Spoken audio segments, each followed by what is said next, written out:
তার খেলার ইতিহাসের মধ্যে এমন কেন্দ্রীভূত একটি সংখ্যা, যে সংখ্যাটাকে আমরা কি বলতে পারি, আসলে এই সংখ্যাটাকে বলা হয় কেন্দ্রীয় প্রবণতা। আজ আমরা পরিসংখ্যানের একটি বিষয় হলো যে 15 জন শিক্ষার্থীর 51 মিনিট, আরেকজনের 45 মিনিট, আরেকজনের 55 মিনিট, আরেকজনের 53 মিনিট, আরেকজনের 54 মিনিট। অর্থাৎ এখানে 15 জন শিক্ষার্থীদের একটা সমস্যা সমাধান করতে দেওয়া হলো। দেখা গেল কেউ 35 মিনিটে পারলো, আবার কেউ 54 মিনিটে পারলো, কেউ 46 মিনিটে পারলো। এখন কথা হলো যে এখানে কোন মানটা সবচেয়ে বেশি বার আছে। তাহলে আমরা যদি মানের ঊর্ধ্বক্রম অনুসারে সাজাই, অর্থাৎ মানের ঊর্ধ্বক্রম অনুসারে যদি সাজাই, আমরা মানের ঊর্ধ্বক্রমে যদি আমরা সাজাই, তাহলে সাজালে আমরা সংখ্যাগুলো লিখতে পারি কত? 35, 36, 36-এর পর দেখো কোন সংখ্যা আসে, 36-এর পরে আসে 45, 45 কতবার? একবার, আরো একবার, তাহলে 45 মোট 2 বার। তারপরে আসে 46, কতবার? 46 আসে 3 বার। 46-এর পর কত আসে? 46-এর পর দেখো 50 কয়বার আসে? 50 আসে 2 বার। 50 এখানে একবার, এখানে একবার, 2 বার। এবার 50-এর পর কত আসে? 50-এর পরে আসে 51। তারপরে সংখ্যা কত আসে? 50-এর পর তারপর সংখ্যা আসে 52। 52 কতবার?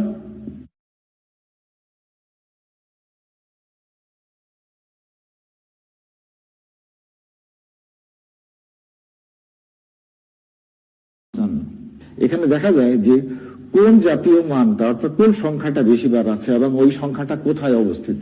একটু লক্ষ্য করলে দেখো, এই 15 জন শিক্ষার্থীর সংখ্যাগুলো যদি দেখো, তাহলে মাঝখানে কোন সংখ্যাটা পড়ে? মাঝখানে পড়ে 7 নম্বর সংখ্যা। আমরা গুনে দেখি 1, 2, 3, 4, 5, 6, 7, অর্থাৎ 7 নম্বর সংখ্যাটা এই জায়গায় পড়তেছে।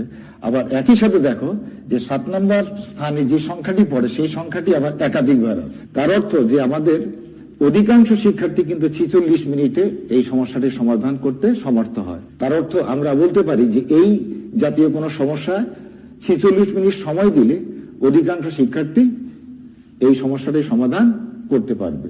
তাহলে আমরা বলতে পারি যে এই 46-এর প্রতি, এই 46 মিনিট সময়ের প্রতি সবার একটা আগ্রহ আছে। অর্থাৎ যেহেতু এখানে একাধিক শিক্ষার্থী 46 মিনিটে এই সমস্যাটির সমাধান করতে পারে, তাহলে আমরা বলবো যে এই ধরনের কোনো উপাত্ত যদি দেওয়া থাকে, তাহলে তার কেন্দ্রীয় প্রবণতা এখানে কত? এখানে কেন্দ্রীয় প্রবণতা হলো 46। তাহলে আমরা কেন্দ্রীয় প্রবণতা খোঁজার জন্য আমরা কোথায় গিয়েছিলাম? কেন্দ্রীয় প্রবণতা খোঁজার জন্য আমরা কতগুলো ডেটা ঠিক মাঝখানে গিয়েছিলাম। তাহলে আমরা কেন্দ্রীয় প্রবণতার সংজ্ঞাটা কি দিতে পারি? তাহলে আমরা কেন্দ্রীয় প্রবণতার সংজ্ঞা দিতে পারি, কেন্দ্রীয় প্রবণতার অর্থ হলো কেন্দ্রে যাওয়ার একটা ঝোঁক বা প্রবণতা। তাহলে কেন্দ্রটা কোথায়? কেন্দ্র সাধারণত থাকে কোথায়? মাঝখানে। তাহলে আমরা এটা তো স্বাভাবিক অর্থে বুঝি, কিন্তু পরিসংখ্যানের ভাষায় আমরা কি বলতে পারি? পরিসংখ্যানের ভাষায় আমরা বলতে পারি এই মানগুলো সংখ্যা ভিত্তিক। তাহলে আমরা বলতে পারি যে কোন সংখ্যা ভিত্তিক তথ্য বা ঘটনা মাঝামাঝি বা কেন্দ্রের মানের দিকে এই যে ডেটাগুলো, অর্থাৎ উপাত্তগুলো যাওয়ার যে ঝোঁক, এই ঝোঁকটাকে বলা হচ্ছে কেন্দ্রীয় প্রবণতা। এখন আসো, এটা হলো কেন্দ্রীয় প্রবণতা, হলো এই উপাত্তগুলোর একটা বৈশিষ্ট্য। তাহলে এই কেন্দ্রীয় প্রবণতার মান আমরা কিভাবে বের করব? তাহলে কেন্দ্রীয় প্রবণতার মান কোনটা? যেই মানটি দিকে সবচেয়ে বেশি ঝোঁক, সেই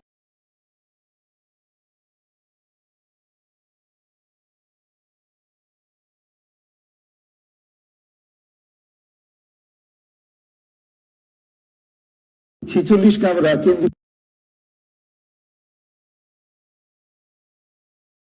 প্রবণতা বলছি। তাহলে 46 সংখ্যাটা এই সব যতগুলো তথ্য আছে, যতগুলো উপাত্ত আছে, সবগুলো উপাত্তের কিন্তু প্রতিনিধিত্ব করে। তাহলে আমরা বলতে পারি যে কেন্দ্রীয় প্রবণতা হচ্ছে কোন উপাত্ত সমূহের প্রতিনিধিত্বকারী একটি মান। আমরা এই কেন্দ্রীয় প্রবণতা আমরা দেখলাম যে কেন্দ্রীয় প্রবণতা কি, কেন্দ্রীয় প্রবণতার মান কি। এখন এই কেন্দ্রীয় প্রবণতাটা আমরা কিভাবে আমরা হিসাব করব বা কোন উপায় অবলম্বন করে আমরা হিসাব করব, আমরা ওই ব্যাপারটা একটু দেখি। ধরে নাও কতগুলো সংখ্যা 11, 12, 13, 14 এবং আমরা বলতে পারি এই 13 এই উপাত্ত সমূহের মাঝখানে আছে। কোথায় আছে? মাঝখানে। তাহলে আমরা বলবো এই 13 হচ্ছে এই উপাত্তগুলোর মধ্য, মধ্যকে বলতে পারো অথবা মধ্যমাও বলতে পারো। আরেকটি ব্যাপার লক্ষ্য করো, এই 5টি সংখ্যার গড় বের করি আমরা। তাহলে গড় বের করার জন্য আমরা কি করব? 11 যোগ 12 যোগ 13 যোগ 14 যোগ 15 এবং একে ভাগ দিব কত? 5 দ্বারা। এই সংখ্যাগুলো যদি যোগ করে 5 দ্বারা ভাগ দিই তাহলে আমরা নিশ্চয়ই এর ভাগফল পাবো 13। অর্থাৎ এই 13 হচ্ছে এই যে উপাত্তগুলো 11, 12, 13, 14, 15 এই উপাত্তগুলো গড় হচ্ছে 13। তাহলে আমরা বলতে পারি কেন্দ্রীয় প্রবণতা যেমন মধ্যক দিয়ে বের করা যায়, কেন্দ্রীয় প্রবণতা আবার গড় দিয়েও বের করা যায়। তাহলে আমরা কেন্দ্রীয় প্রবণতা বের করার কয়টি উপায় পেলাম? দুটো উপায় পেলাম। একটি উপায় হলো মধ্যক,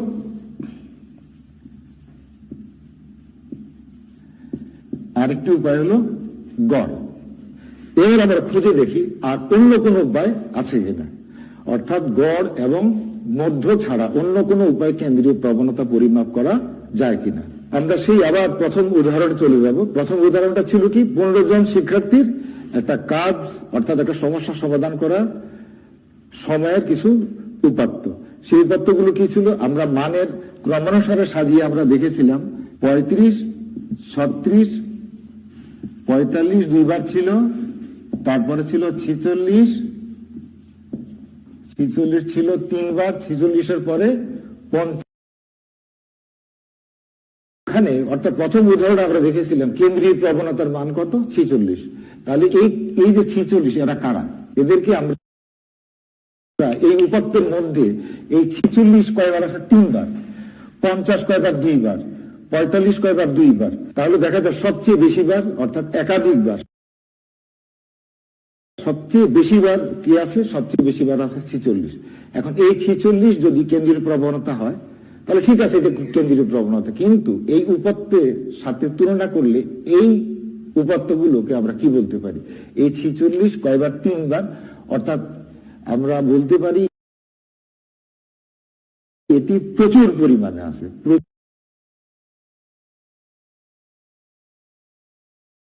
আমরা কেন্দ্রীয় প্রবণতা পরিমাপ করার আরেকটি উপায় পেয়ে গেলাম, সেই উপায়টাই হচ্ছে প্রচুরক। তাহলে মোট কয়টি উপায় হলো? আমাদের মোট হলো 3টি উপায়। একটি হলো গড়, একটি হলো মধ্যক, একটি হলো প্রচুরক। তারপরে লিখে ফেলি কি কি ছিল আমাদের। তাহলে কেন্দ্রীয় প্রবণতা নির্ণয়ের অর্থাৎ বের করার উপায় এই মাত্র পেলাম প্রচুরক, এর আগে ছিল মধ্যক, আর আরেকটি ছিল গড়। তাহলে আমরা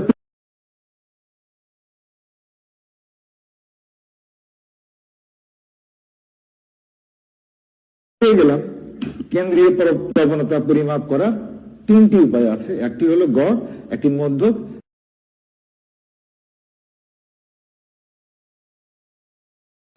কখন প্রচুরক দিয়ে কেন্দ্রীয় প্রবণতা বের করতে হয়, কখন গড় দিয়ে কেন্দ্রীয় প্রবণতা বের করতে হয়। কিন্তু আমাদের তো প্রথম গড়, মধ্যক, প্রচুরক এটা শিখতে হবে এবং তারপরে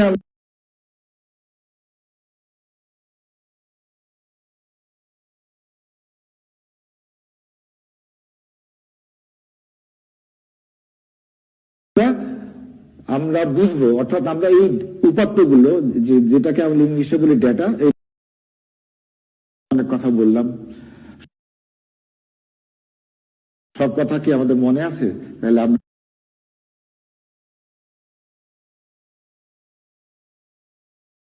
একটু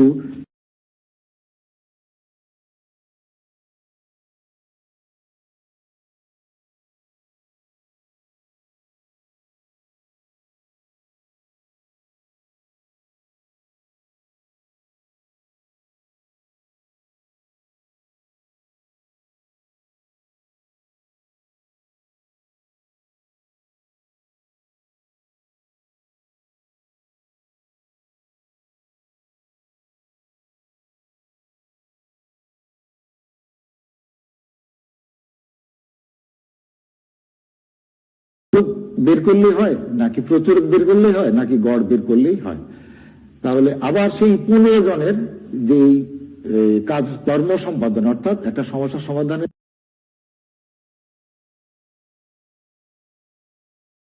জন্য যে সময়গুলো ছিল, ওই সময়গুলো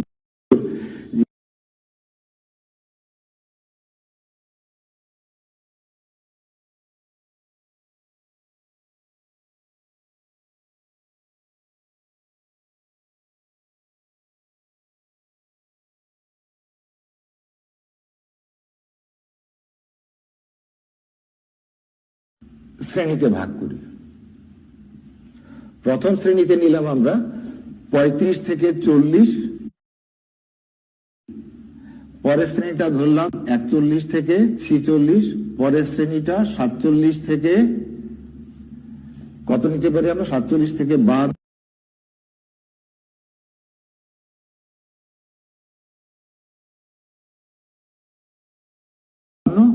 পরের শ্রেণীটা আমরা ধরলাম 53 থেকে 58। ওই যে 15টি আমাদের উপাত্ত পর্যন্ত পাওয়া যাবে কয়টি? 5টি। আর 53 থেকে 58 পর্যন্ত উপাত্ত পাওয়া যাবে 3টি।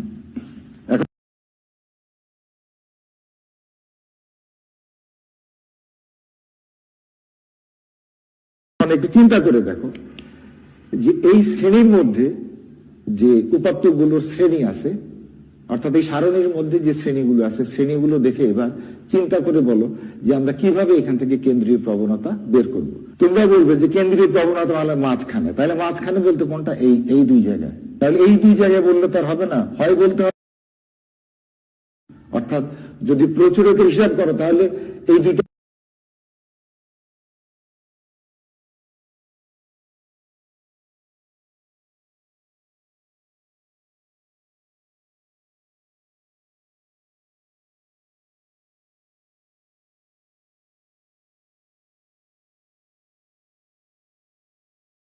বস্তু থাকে, তাহলে মাঝখানে একটা বস্তু পাওয়া যাবে, অর্থাৎ আমাদের হাতে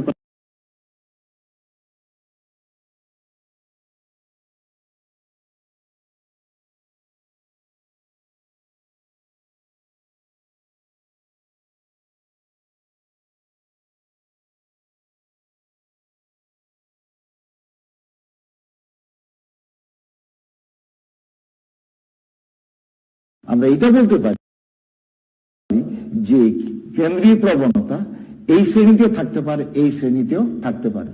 তাহলে এই কেন্দ্রীয় প্রবণতা বের করার জন্য এখন সরাসরি হয় আমাদের প্রচুরক বের করতে হবে, যেটা তোমরা সামনের অনুশীলনী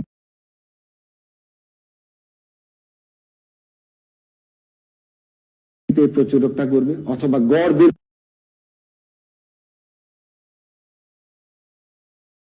এই জায়গায় আছে, এইটা বলা যায়।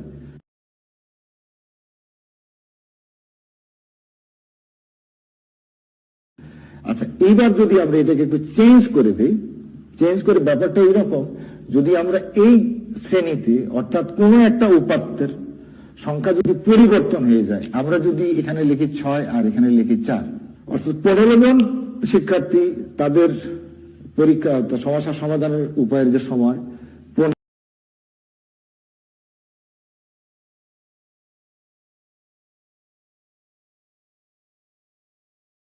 এটা হলো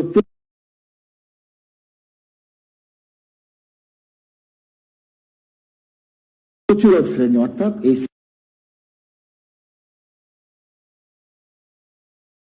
পরিমাপের যে উপায়গুলো, এগুলো বুঝতে পেরেছো তো। এবার তাহলে তোমাদের একটা বাড়ির কাজ দেওয়া যাক, আর তোমরা কতটুকু বুঝতে পেরেছো এবং তোমাদের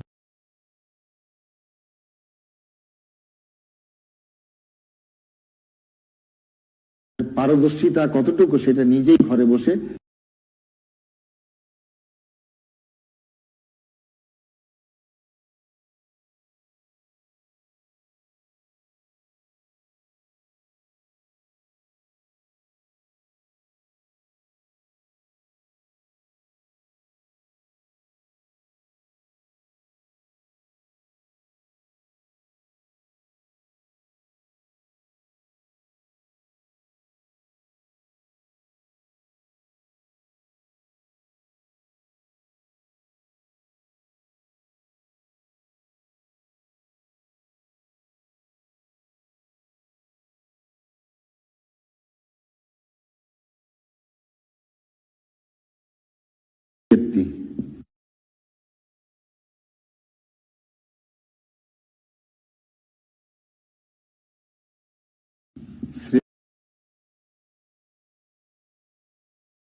লেখা গণসংখ্যা, আসলে সবগুলা অর্থ একই।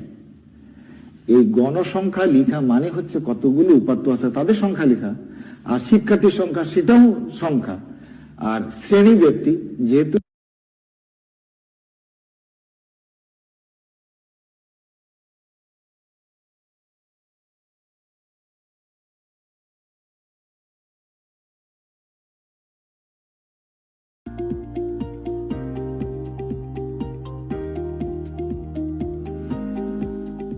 এই সারণীতে দেখো 4টি শ্রেণী আছে।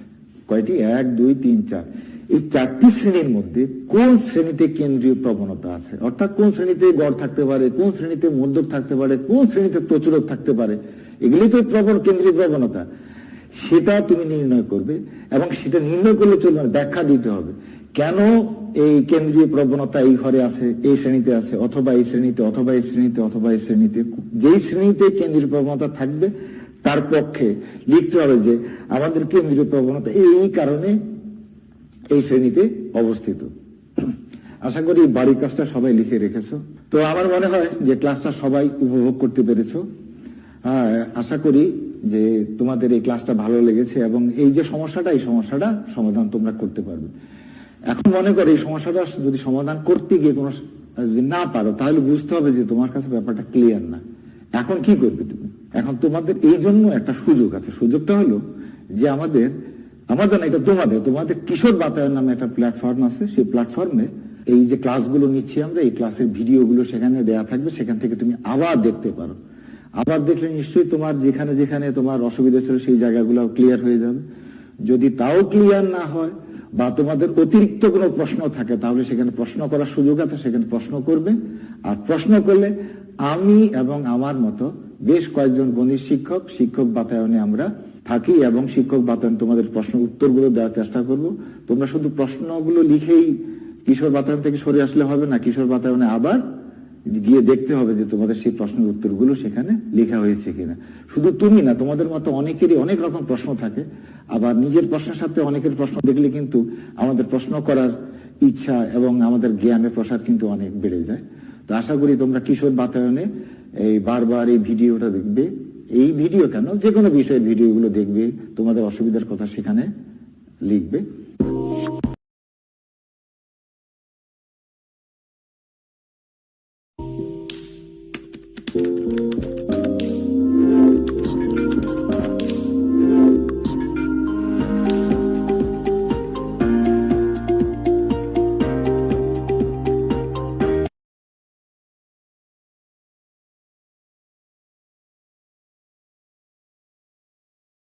টিভিতে, টেলিভিশন, অর্থাৎ সংসদ টেলিভিশনে যে অনুষ্ঠানগুলো প্রচার হচ্ছে সেখানে দেখে না, তাদেরকে বলবে অবশ্যই যেন দেখে।